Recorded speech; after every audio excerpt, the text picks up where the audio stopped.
ওরে তুলে নিলি বর্ষারিয়া গাই হে হুসাইন নবীজির আওলাদ সালাম জানাই মোরা তোমায় সালাম জানাই মোরা তোমায়।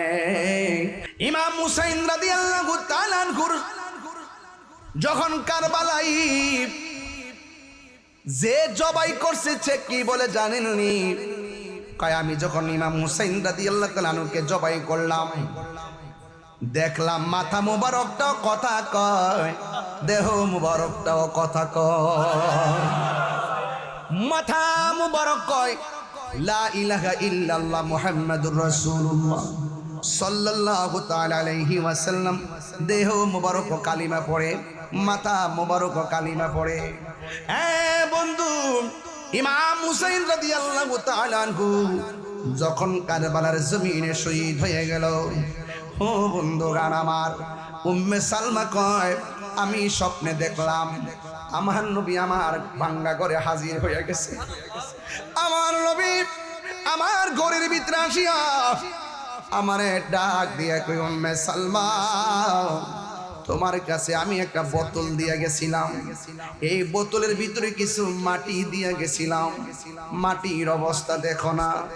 উম্মে সালমা কই, নবী গো কোনদিন আপনাকে এত বিষণ্ণ দেখি নাই, কোনদিন এত পেরেশানি দেখি নাই। আজকে কেন আপনার মাথার চুল মুবারকে বালু দেখা যায়, আপনার দাড়ি মুবারকের মধ্যে কেন বালু দেখা যায়, শরীর মুবারকে কেন বালু দেখা যায়? আমার নবী উম্মে সালমা আমার জিজ্ঞাসা করে পরে, আগে দেখো না বালুর খবর কি? কই নবী গো আমার, ও নবী গো আপনার দেহ মুবারকে কেন বালু দেখা যায়?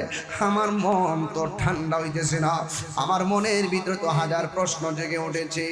জানি না কেমন করে ছিলেন নবী সোনার মদিনা, জানি না কেমন করে ছিলেন নবী সোনার মদিনা, যে সময় এ জিদের দল হুসাইনের গলে তলোয়ার চালায়, যে সময় এ জিদের দল হুসাইনের গলে তলোয়ার চালায়।